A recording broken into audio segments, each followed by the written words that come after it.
Welcome to Web and Beyond Live for October 12th, 2021. I'm Sydney Smith, President of W3 Consulting and Managing Director of W3C Web Services, which provides affordable web and WordPress hosting, domain name registration, and other web-related services, primarily for small business.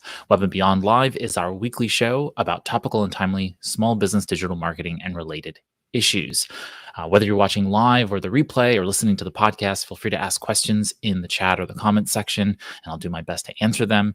You can always tweet at W3 Consulting, at the number 3 Consulting on Twitter to us as well. And so today's agenda is that we are going to walk through some of the news of the day, and then I want to close out the end of the show with discussing just a little bit about where I think the mall of the future is going to go. Not really, it's not really a forecasting, more so than just covering the various components of where different e-commerce is going, where retail is really showing up, and discussing those components. And so let me go ahead and bring up my screen, and that way I can actually cover the news.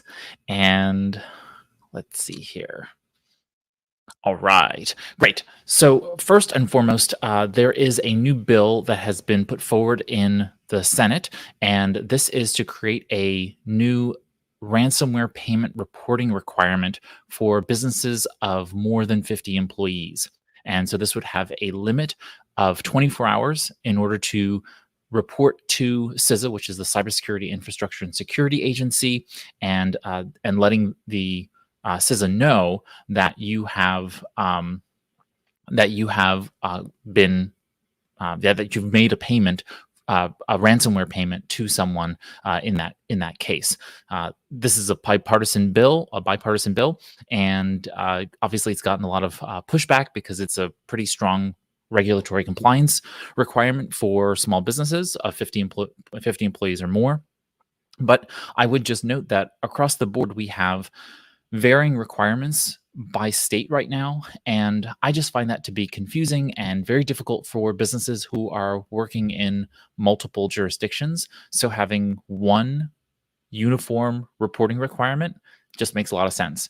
I'm not quite sure it should be 24 hours, but I'm sure that is what helps law enforcement, get involved in these circumstances to be able to identify cyber criminals and be able to step in and do something about it. So I understand the reason for wanting to make that 24-hour reporting requirement to CISA, and just so you know that it's working its way through the Senate Homeland Security and Government Affairs Committee.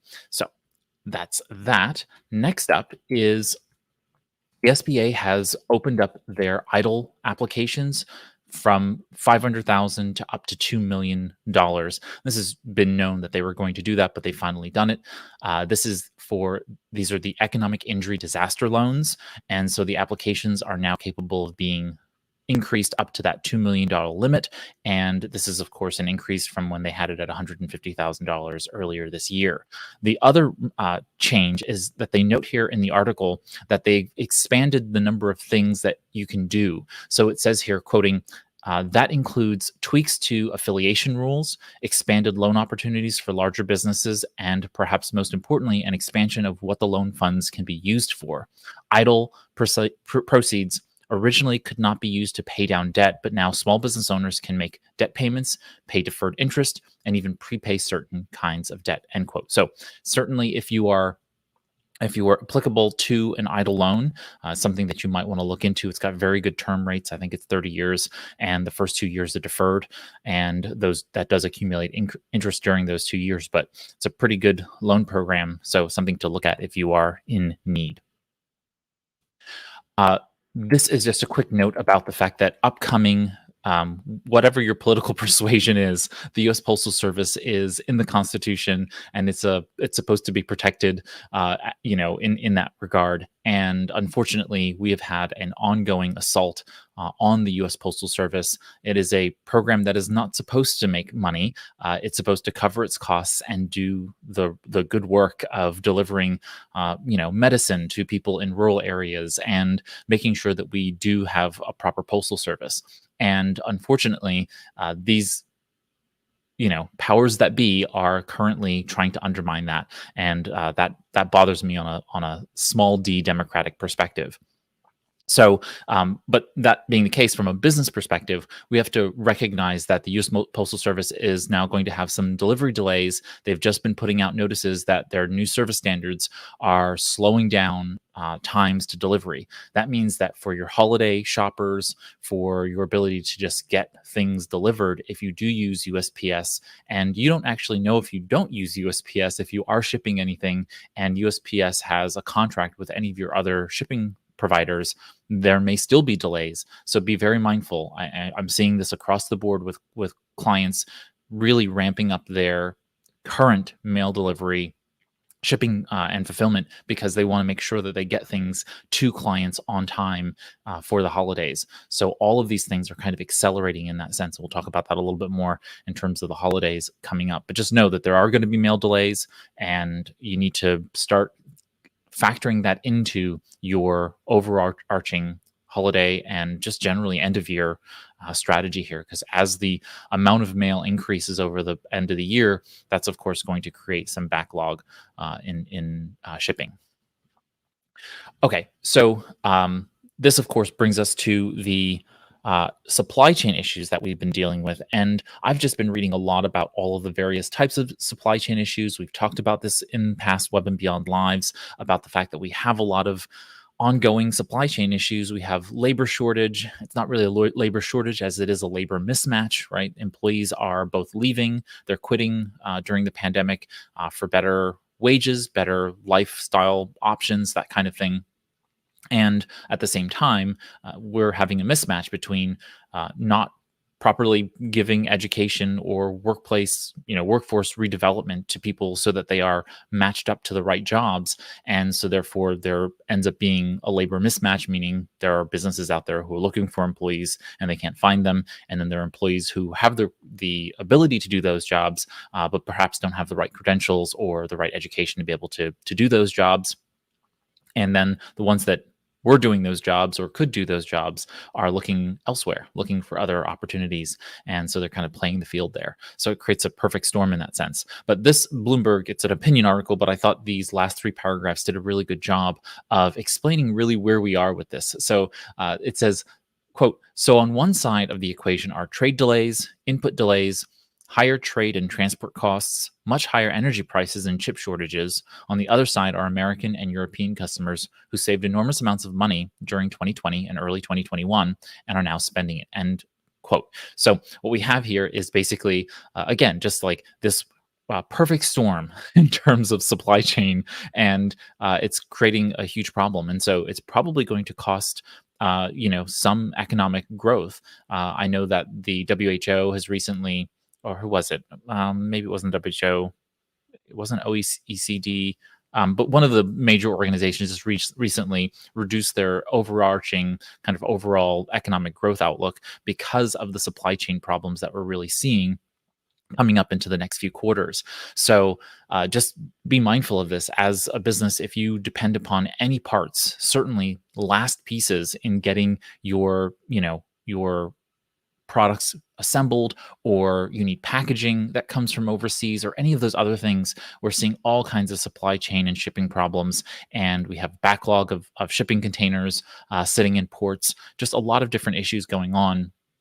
And we're going to continue to see that problem. And so that really does bring us to the next story, which is that a lot of the retail stores. I mean, where was I? I was in Lowe's, the Lowe's store. Yeah, I was in Lowe's over the weekend, and they have the Christmas stuff up. I was in Target. They had the Christmas stuff up, and all of the winter holidays materials are up and ready to go. I saw the Hanukkah stuff. I saw all kinds of stuff hanging around that they've displayed. And the reason for that is that, of course, they're expecting shortages in inventory. And so they want to get that stuff out now and pushing those items. So I would say that you should probably fall in line with the rest of the retail marketing.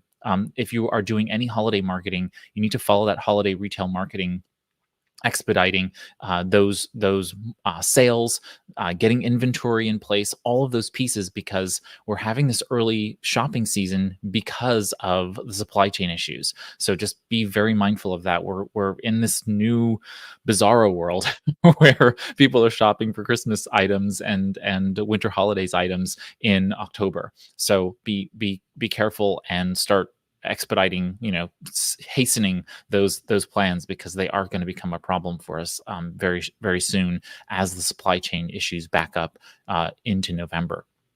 Um, I noted this. I'm not sure if it was last week or the week before that, but Walmart has basically announced this new service called Go Local. It basically does last mile delivery. So if you wanted to do same day or next day delivery for your retail store, presumably Walmart Go Local would become that tool for you. And so it's a white label service, and it allows you to provide customized, bespoke delivery services for your business. And it turns out that Home Depot has become the first retail client for Walmart. They're going to be utilizing the Go Local service for same day and next day delivery. So this is a good sign for us as small business owners that there are these services coming online. Whatever your opinions are about Walmart and big box stores writ large, Walmart is providing this Go Local service, and I think it can be really useful for a lot of small businesses out there who want to still be able to operate retail in spite of the pandemic and everything else going on. So if you can do some research and see whether or not Go Local can work for you, I'm happy to talk that through with you if you want to discuss what Go Local is and how it can work in terms of fulfillment for your own business. Anything else here on this? I also made a note here that this particular article was talking about the fact that influencers are now becoming kind of a core part of many brands' strategy. And in future episodes, we'll talk a lot about how social media influencers, or just influencers generally, because it's not always social media, but influencers generally and celebrities are used as spokespeople or as basically affiliates for the business. And now we're seeing a pretty strong indication from a wide variety of reporting that I've been reading on the fact that, if you really want to build out your business, you need to think very thoughtfully about which influencers you work with. And I'm a big proponent of working with local influencers, basically working with those who are regionally or geographically situate around your target audiences. So working with national influencers and those kinds of things tend not to work for small business owners, especially local small business owners. But you want to really work on those people who have strong geographic ties to the audience that you're trying to reach. So just something we'll talk about in the future, but I did want to pique your interest because it did come up in a couple of articles this week that I had read. All right. And then I think this is my last story in kind of the local news space. Yes. And so this is really interesting. I've been paying attention to this for quite some time, but this recently came across my radar, and I thought I would bring it to your attention, which is that there are several Australian companies, and there are actually several companies around the world that have recently began offering 4-day work weeks. And this is very interesting. I believe the first person who did that in the States is Stefan Arstal, who has the paddleboards company. And what they did was they went to a 4-day work week, and you're basically getting paid for 5. And of course, this is the natural progression of industrial age going into the knowledge worker age. And so we're just seeing that the 4-day work week makes a lot of sense for a number of different reasons. And so the idea here is that as we have not less work, but we have more efficient ways of working, we can concentrate work into 4 days of a work week and have a 3-day weekend.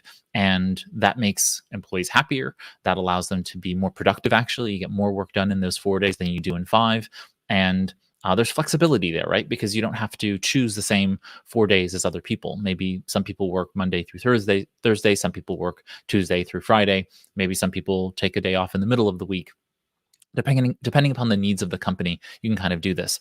But you can see that there are more companies that are doing this and experimenting. And so, if your company can potentially experiment with this and be more productive and therefore be more profitable, it's something to think about. I think it's certainly worth thinking through. And if you have any questions about the 4-day work week and really some of the reasoning underlying why this makes sense, the reality is that the 8-hour workday and the 5-day work week was really something produced in a bygone era, when people were working in factories and really producing, manufacturing products in a factory. And today, that model just doesn't quite work for the knowledge worker age. So if you have any questions there or have any thoughts that you'd like to share, free to share them, and I will be happy to discuss them with you. All right, moving right along from let me find my screen again. There we go. From the Aussie companies going 4 days for their work weeks um, to Apple. Apple has gone ahead and opened up a developer academy in Detroit. And so if you are in the Michigan area, this could be really interesting for you. So if you're thinking about starting a small business, or if you're thinking about starting a small business whereby you are creating a mobile application, this can be really helpful. The idea here is that you're going to go to the Developer Academy and learn how to develop iOS apps. And by doing so, you are then capable of selling either services within the apps, products within the apps, or selling the app itself as a service. So I think that this is really great. There are many different avenues for entrepreneurship in the coding space, and not even in the like hard coding space, but just in being able to develop apps for something like the iOS ecosystem. So you can learn how to do this stuff. It's not that difficult if you put your mind to it. And with Apple opening up a developer academy in Detroit, there are other basically coding boot camps that teach you this kind of stuff, where it teaches you HTML and JavaScript and CSS and the various coding languages like Swift, so that you can develop for iOS and Android and other platforms like Chrome OS, Windows, and Mac. So something to think about if you are thinking about a little bit of a shift in the business, or if your business does have a technology bent, or could have a technology bent. Could this really set you up for success in terms of being able to launch into that space? And even if you don't plan to be the primary coder in the business, it's always really helpful to understand the technology if you are going to have any level of technology that you're selling as a part of the business. All right, so this is really interesting. So Google Shopping has now gained the ability to use Google Lens to help you buy stuff. And this continues in my argument for the power and importance of paying attention to augmented reality and virtual reality and all of the various tools out there that are making this possible. Google Lens is an application that Google has built into the Android operating system, but it actually is also represented as a separate application. It's built into Google Chrome, and there's actually a Google Lens iOS application, so you can use this on iOS and on Mac in the Chrome browser on the Mac. And so what Google has now done is very similar to how I've talked about in the past. You basically hold up your phone, you hover it over an object, say this headphones, like in the image at the top here, and in the image at the top, you then use Google Lens. It snaps a photo of that particular object. It identifies it as a headset, and now it shows you those products in Google Shopping that you can purchase. So you can be walking around. This is kind of like how you would, do, showrooming, which is the idea of walking through a store, and like a bookstore, for example, and typing in the book titles into Amazon or into Barnes and Noble as you're walking through a bookstore, just to see whether or not they have it in stock. Is it a lower price? Those kinds of things. Well, this is taking showrooming to kind of that next level, where you're using the app and now you're capable of scanning it directly in the store or out in the world. You say you're at a flea market, you can scan that object, and now Google Shopping will surface it and tell you what the price is. What are some details about that particular object? Is it that object that you're looking for or not? Those are things that you can now do with Google Lens connected to Google Shopping. And for your business, now, if you are in Google Shopping, basically, if you take your product feed from your e-commerce solution and feed that into the Google Merchant Center, you will then be available in Google Shopping when somebody goes to Google and types in a product. And that means that your products, if they have good imagery and they are indexed by Google, now people can use Google Lens to scan your product, find it, and purchase it all in that same, workflow of, oh, you know what? I need this product. I see that my friend has it. Oh, you know what? I want those same headphones. They scan the headphones with the Google Lens, pulls up Google Shopping, takes them to your store, purchases it from your online store, and then they go about their day. So if you have the capability of being in Google Shopping, just make sure that your images are clear. They're on light backgrounds or high contrast backgrounds so that Google Lens can scan them effectively and people can find your products well by just their mobile devices seeing those products and then ultimately being able to buy them. So very, very cool stuff there. Next.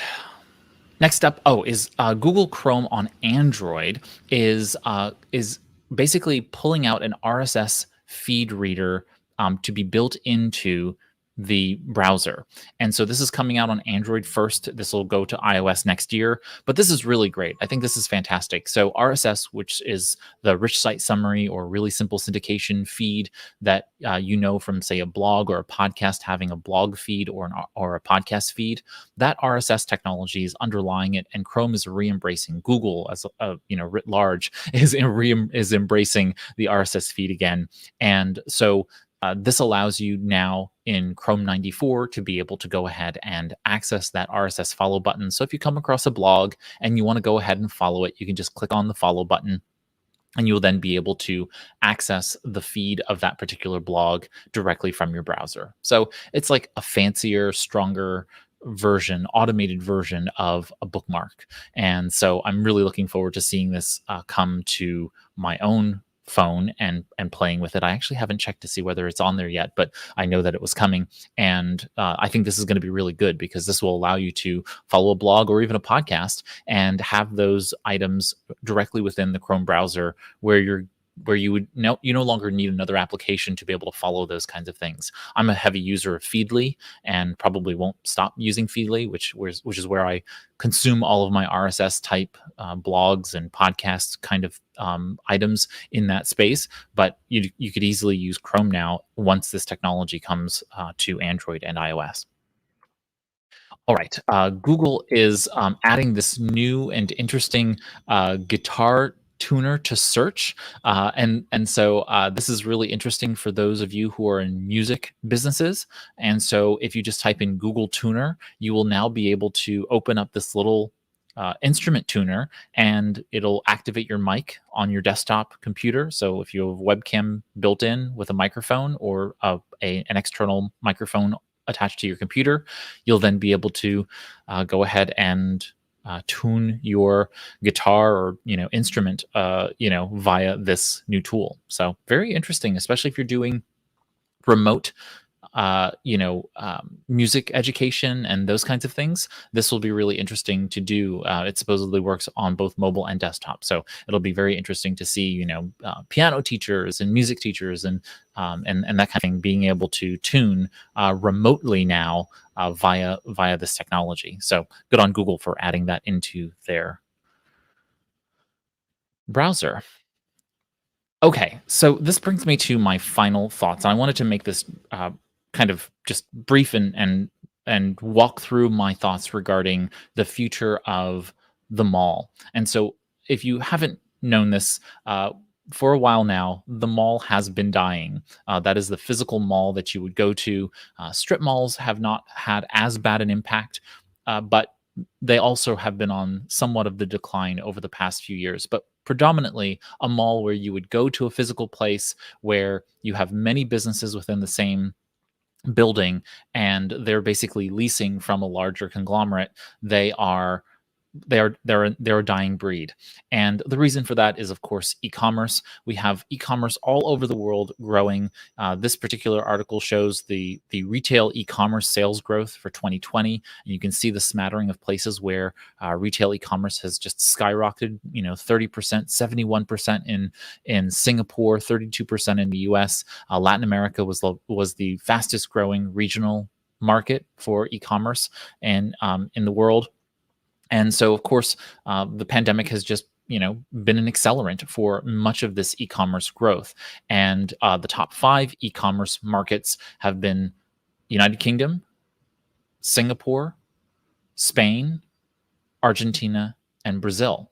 And the primary thing most people have been doing is banking, but among them, you will see that there are people buying toys, DIY and hobbies, electronics, food and personal care, fashion and beauty, video games, digital music, furniture and appliances, right? So we have a large retail market that is basically picking up where they used to go to a physical place to buy those things. And it got me thinking, and I'm constantly thinking about this, obviously, for clients, but the fact of the matter is that the future of where the mall is really where the bulk of where e-commerce transactions happen. And since e-commerce will become the bulk of where all commerce happens, it will be where most people pay attention to how to sell things.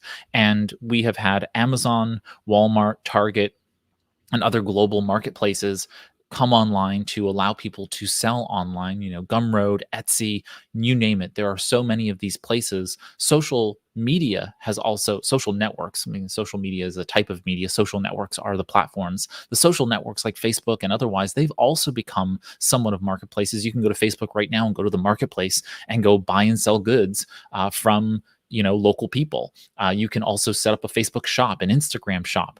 You can sell on WhatsApp. When Facebook went down with Instagram and WhatsApp last week, we had 6-hour outage, and that had a huge economic impact because WhatsApp is the vehicle by which a lot of people do business in overseas economies. And so this is all it all comes together in this perspective that the future of retail is really the future of e-commerce on a platform. What does that platform really look like? Now, I would say that we have very interesting things going on. One is that large overseas conglomerates are currently they're huge. I mean, their e-commerce is equal, if not larger than Amazon here in the United States. Amazon doesn't cover every country, by the way. Amazon covers, I think, 100 or so countries. And we have many more countries than that in the world. And so their footprint isn't as large. And I could be very wrong on the 100 countries part, but Amazon covers some number of countries in the world. And then in competition with that are companies like Alibaba and, that cover most of the Asian world. And they recently hit a billion users. They hit 1.2 trillion worth of goods. So they're a huge challenger, but they are also an aggregator of many, many products like Amazon does. So I'm curious as to whether or not we'll actually have a marketplace where people try to put all of their goods into these large marketplaces, and those become the mall. So in essence, you have a singular application or several applications, say Walmart, Target, Amazon, etc., and you buy from those various different applications. We do that currently today, and I find that actually ends up creating some ecosystem problems. You have Amazon Pay, you have Facebook Pay, you have Google and Apple Pay, you have Samsung Pay, you have all of these different ways of paying online, and they create some level of friction for buyers because you have to figure out how to pay in each of these things. Some of them use Klarna and Afterpay and PayPal and others to be able to handle all of those things. So the mall of the future really needs to make that easy for everyone. And I think, for the most part, that we're going to see a movement. Pattern is a company that's doing part of what I call this movement, which is that not what I call, what I think of this movement, which is that these are e-commerce accelerators. In essence, they allow you to put your products into a single place and then feed them to many other places. Now, I fundamentally, principally, am against this concept. Uh, but that's because I believe in the open web, and I feel like you should be able to syndicate to all the various indexes in the world, and by virtue of that, you're going to be found. But reality is reality. So what they're doing is basically you put your products into, say, this company Pattern, and Pattern then goes ahead and syndicates you out to Amazon, Walmart, Target, eBay, Google, and others, so that you basically show up in all of the various marketplaces that you can sell. I hope they add Facebook to this at some point as well, so that you can go ahead and really have widest exposure, but still controlling all of this from a central point. Now, my concern, of course, with a Pattern is that you don't own Pattern. Pattern can cut off your products and services from a central point of failure. So that type of stuff really bothers me. And that's why I'm against it, right? I want your website to be the primary place where you sell from, and then if you wanted to use Pattern as a tool to connect to your website and then spread those things out, that's fine. Because then if Pattern ever says, oh, we have a problem or a conflict with you, you're not gone from the internet. You're still on your e-commerce store. Pattern is just an extender and a syndicator of your content to those places for purposes of sales. But this is one potentiality, which is that we have these large aggregators. They call them, accelerators over aggregators. So they think of, I think they think of aggregators as marketplaces like Amazon and Google Shopping. But this accelerator concept, this basically tool that syndicates your e-commerce, is one way in which the future mall could exist. Then we have the super apps, and we talked about this a few weeks ago about the idea of a super app like a WeChat or any of the other large, platforms that act as applications, and most of these are overseas in Asia, where you have very, very large applications. But we also have some of them here in the States, in the form of Uber and Bolt and Grab and GoCheck. All of these other tools. PayPal and Klarna and Revolut are trying to connect together all of your financial pieces. So super apps are apps that try to do multiple different core activities, right? Spotify is trying to not only be your application for all things audio. The concept of YouTube is trying to be all things video. And so they do a lot of things under one particular application or series of applications within the application. And so, Uber not only does car sharing, or that is ride hail sharing services, but they're also doing Uber Eats, and they're doing all kinds of other livery services within the application itself. So it's a very large application concept.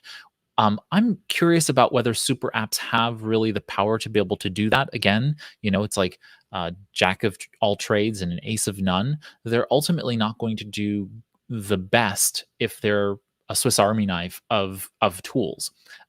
Maybe some will be breakouts. Some are just powerful by virtue of their size. WeChat is as powerful as it is. You can order takeout. You can send money to a friend. You can chat with friends. You can do some shopping on the platform, all within WeChat. And people use it because everybody uses it. Everybody's on WeChat. And so that's one of those reasons for it. WhatsApp, same thing. Most of Latin America is on WhatsApp, and they use WhatsApp to communicate. Why? Because it's a free way to be able to communicate with friends and family. And it gives them the ability to do commerce on the platform as well. So super apps could be one mall of the future, but I really don't see it that way. I think that the reality is that e-commerce has to fit in with the financial component. So there is that piece, but whoever controls the money is not necessarily going to control the distribution, manufacturing, fulfillment components of it as well. They've got to do all of those pieces really well together. And from what I've seen among the various super apps, none have really gotten it right. And I think there's a reason for that, because if they could have gotten it right, they would have. All right. So then this brings me to the mobile application stores. And so the app stores like Apple, the Apple App Store, the Google Play Store, and most recently the Microsoft Store, which has done something very unique. I think of as being very interesting in terms of being the mall of the future.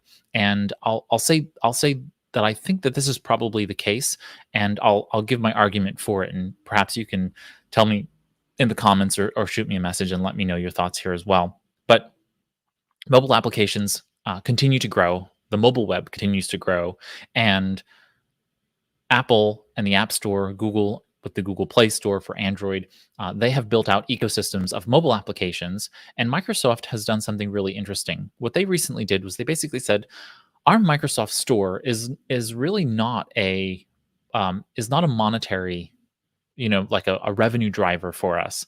It's an aggregator of applications and content for our users on Windows 10, Windows 11.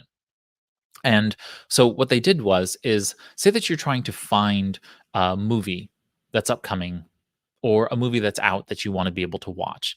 Well, you can now go to the Microsoft Store and search for that movie, and it will surface which apps have that movie for you to be able to both install the app and purchase that movie so that you can watch it. And that makes it really simple. It makes it really easy for you to be able to put your payment credentials in once, which is what happens in Apple Pay and inside the Apple App Store. It's what happens in Google Play for Android with Google Pay or with any of your other payment methods within the Google ecosystem. And same thing here with the Microsoft Store, where you put your payment method in, and now whatever content you want in the world, say you want to buy a book, an ebook, maybe you want to buy a movie or rent a movie for the evening to watch with the family. Maybe you're looking for an application or software that you want to install. The app stores have basically given you the infrastructure, but also the ability to search for that content within that infrastructure. Microsoft has done this the best so far. I think Apple is next best there, and then Google will be next. I haven't seen the full implementation of the Microsoft Store, but from everything I read and everything that I've tested, it seems to make the most sense. If I want to watch The Goonies, just go to the Microsoft Store and I type in The Goonies, and now it's going to show me where I can find that. Now, Google is probably the best outside of the App Store, because if I go to Google and I type that in, they're going to index IMDb and they're going to show me all of the places where I can access that entertainment content. But across the ecosystem, I think they haven't yet gotten to the point where retail is blended into this.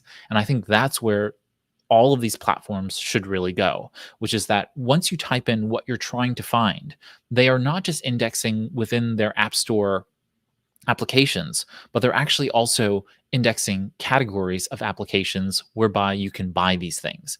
And they do this to some extent, right? You can go in and say, I want to look for fashion and apparel applications, but I think it needs to be a little bit more deep than that. It needs to have maybe a profile of you, and you can say, listen, I'm a female, I'm 45 to 65, or whatever. You can put your exact age in. You can say that I live in this particular region. I like these particular colors or these items, whatever it is. And then the system automatically, when you type in your search, it looks for apps that will match the products that you need. And with Google Play, for example, it can install an application without you having to kind of install the application. It's a lightweight version of this, which allows for you to be able to jump right into the functionality of the application and not have to go through the whole installation process. But you could go through, say, finding a specific product and purchasing from that store without having to do a lot of work, because you have your payment method built in. The app is only installing the pieces you need in order to be able to access the content, to be able to make the purchase, and it just reduces the friction to purchase substantially. And so I think that the future of the mall is really the future of having mobile applications that you can be found in, or that customers can find you from going and doing searches within either Google, which will then surface the App Store, or be able to do that otherwise. One company that's doing a really interesting kind of flavor of this is a company called Stitch Fix. And so they've been doing curated boxes, right, where they're shipping things to you and so on and so forth. But Stitch Fix is basically taking this into the app layer, not into the App Store layer.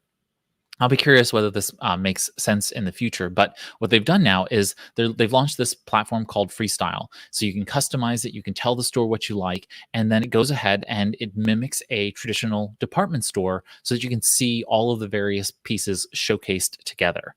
And this is really like it becomes basically a digital department store in your pocket. And this is the kind of thing that I think will ultimately change the way in which we shop. And so maybe it will be within an application like Stitch Fix. I would much rather see it not be locked into a specific or individual company, but be in and across ecosystems, so that no matter what you're doing, no matter what ecosystem you're in, you're going to see the same level of customization to what you're trying to buy and how you're trying to buy it. I have this ongoing problem that I've bought gifts for family, and like female clothing, female products, those kinds of things. And so Amazon, of course, keeps showing me those things as though I want to buy for myself, women's, stretch pants or things of that nature, because I've bought my mom some fitness clothing. It's ridiculous that in 2021, Amazon doesn't understand that I bought those as gifts, especially since I like checked the box that said, put this in a gift bag or a gift box before you ship it, those kinds of things. It should very well know not to be recommending to me women's clothing, and yet it is. And so we need better systems to be able to do that. And I think that you having a mobile retail application really does set yourself up for success just from a sheer SEO perspective. You're going to be seen by more of the search engines, that is App Store, Google search, and the other search engines, being seen across as many places as possible. But in the future, then accelerators like Pattern, and then even stores like Stitch Fix are going to then be able to seamlessly bring more of your product in front of people over time. So those are kind of my thoughts. I'm curious to hear what you all think in relation to kind of the future of the